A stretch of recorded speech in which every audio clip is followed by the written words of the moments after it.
Nabi Khadijah radhiyallahu anha. Kemudian dimasukkan ketika Nabi SAW menerima wahyu di Gua Hira. Kemudian Nabi SAW pulang ke rumah jemaah. Bagaimana kondisi Nabi pada waktu itu? Saya tahu Nabi SAW menggigil jemaah sekalian ya. Karena itu pertama kali Nabi SAW menerima wahyu. Dan pertama kali Nabi SAW melihat malaikat Jibril secara langsung jemaah. Kemudian ketika Nabi SAW sampai di rumah jemaah, apa yang Nabi minta pada istrinya? Kita diselimuti ya, Nabi berkata pada istrinya, Zamiluni, selimuti aku, kata Nabi SAW. Kemudian istri Nabi Khadijah menyelimuti lagi sampai Nabi merasa tenang. Kemudian jemaah Khadijah, istri Nabi mengatakan sebuah kalimat kepada Nabi SAW. Tulis sebelah sini jemaah sekalian ya, yang besar ini, Absyir, fawallahi la yukhzikallahu abada, berbahagialah wahai Nabi, wahai suamiku. Demi Allah Tuhanmu tidak akan merendahkan kedudukanmu selama-lamanya, kata Khadijah kepada Nabi SAW. Kemudian jemaah sekalian, banyak sekali dari hadis-hadis Nabi disebutkan tentang keutamaan Khadijah radhiyallahu anha. Salah satu jemaah sebelah sini, bahwasanya Khadijah adalah orang pertama yang beriman dengan Nabi SAW. Kemudian jemaah sekalian disebutkan juga dalam hadis Nabi yang lain, bahwasanya Khadijah adalah salah satu dari dua wanita yang paling mulia di dunia, jemaah sekalian, sebaik-baiknya wanita di dunia. Disebutkan hadisnya juga tertulis sebelah sana jemaah, tulisannya warna hitam ya, ada titiknya.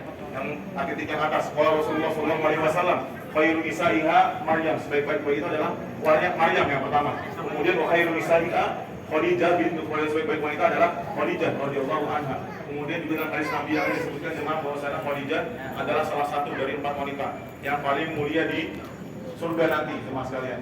Kemudian juga terdapat sebuah kisah tentang Khadijah yang mana mengisahkan bahwasanya Khadijah ini sebagai istri yang solihah, istri yang berbakti kepada suaminya, jemaah sekalian. Dan keutamaan beliau adalah apa jemaah? Satu-satunya wanita yang mendapatkan salam langsung dari Allah Subhanahu wa taala dan juga dari malaikat Jibril. Dan juga kisahnya terdapat dalam hadis Nabi SAW, tertulis juga di sebelah sana. Ketika nomor 2 jemaah sekalian yang bawahnya dari Abu Hurairah. Dan kisahnya jemaah sekalian ketika itu malaikat Jibril mendatangi Nabi SAW dan berkata kepada Nabi, wahai Nabi, nanti istrimu Khadijah akan datang kepadamu sambil membawakan makanan atau minuman. Kemudian belajar oleh malaikat Jibril, nanti wahai Nabi, ketika Khadijah sudah sampai kepadamu, datang kepadamu sambil membawakan makanan dan minuman tersebut, menyuguhkannya untukmu, sampaikanlah salam kepadanya.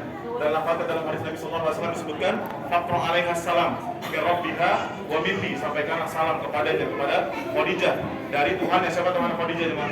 Allah Subhanahu wa taala, wa minni, dan dari saya yaitu malaikat Jibril.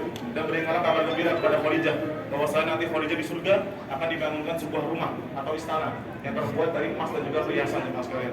Masya Allah, saking mulanya beliau sebagai istri yang salihah yang berbakti kepada suaminya, jemaah. Di sini para istri ibu-ibu ya terbiasa melakukan amalan tersebut, ibu-ibu tadi di dalam kisah tadi apa jemaah sekalian? Makanan, menyiapkan makanan atau minuman, jemaah sekalian ya. Mungkin sini ibu sudah terbiasa ya ibu-ibu. Tapi ibu kalau terbiasa jangan remeh amalan tersebut. Karena amalan tersebut sampai-sampai disebutkan dalam hadis Nabi SAW. Ya, sampai-sampai istri Nabi Khadijah mendapatkan salam langsung dari Allah Subhanahu wa taala dan juga dari malaikat Jibril, mendapatkan kedudukan sangat tinggi di Allah Subhanahu wa taala, jemaah sekalian.